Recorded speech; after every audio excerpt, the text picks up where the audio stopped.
process that is represented in this Japanese print of the Wheel of Life, the Buddhist Wheel of Life. This painting was lent to me by Mr. and Mrs. Imamura of Berkeley in California. He used to be the priest of the Berkeley Buddhist Church. And it shows the wheel of stages of existence through which beings pass, clutched by the great demon of impermanence.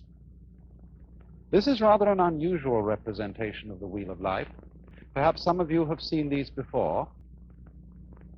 They usually have 6 divisions in the central part of the wheel here, and this one happens to have 5, and it's the Chinese-Japanese version of the Buddhist Wheel of Life, whereas I think prints in books, I know there was one some years ago in Life magazine, usually show the Tibetan version. But what we have here, and I think what I'll do, is I'll explain, to begin with, the popular interpretation of it, and then go on to see what more philosophical Buddhists think of it in a deeper way. These then are the 5 or sometimes 6 realms of existence through which, as I said, beings pass through their various lives. We could start here, for example. This is the human world. And then next to this is the world of the devas, D-E-V-A, which we would translate into English as angel. Then this is the world of the animals. This is the world that is sometimes called the hells, only that's not quite a correct term for it. It should be called the world of the purgatories, because in this scheme of the universe, there is no everlasting state. There is no everlasting heaven, and there is no everlasting hell. The demon of impermanence clutches the whole thing, and they all terminate. Next to the hells, there is the realm of what are called pretas, P-R-E-T-A. They are frustrated spirits, sometimes shown with very large stomachs and very tiny mouths, enormous appetite, but very small means of satisfying. And the idea is, you see, that in the course of his development, the individual goes through life after life. If he does well, he ascends towards the heavens. If he does ill, he descends to the hells. Or he may fall from the human state to the animal state, or fall from the human state to the state of the ghosts. But the point that has to be remembered in the Buddhist idea of transmigration or reincarnation is that you can never stop anywhere. You may ascend to heaven, but what goes up must eventually come down. You may descend to hell, but what goes down must eventually come up.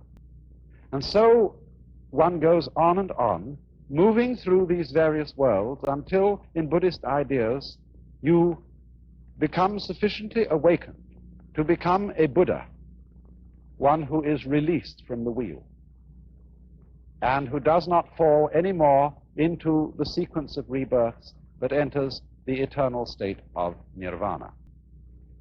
Now, if you will look closer again, you will see that there are a number of figures round the outside of the wheel. And these represent what is called the 12-fold chain of dependent origination. That is to say, they are a series of links which form what might be called the sequence of life. They are, as it were, a schematic diagram of the force or the process that keeps this wheel rotating. And the chain starts with a demon down at the bottom here who represents ignorance, or perhaps unconsciousness, the state of not knowing. Then next in order, you'll see a potter's wheel, and this represents potentialities of life. Next comes a monkey, who represents consciousness. A man in a boat. For some reason, this represents the combination of name and form, words bringing out shapes, words identifying shapes and things in the world. Here comes sense consciousness, the five senses, a man's body with the senses exposed. And here comes contact, a pair of lovers. After this, there comes perception. I am not quite sure what the symbol in this wheel is.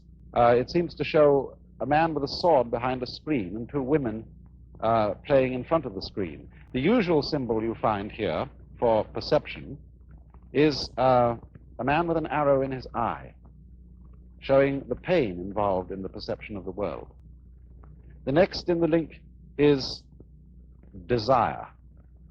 It shows a woman with twins. The next one here is called grasping, and that shows a man with a basket into which he is trying to get the fruits of life.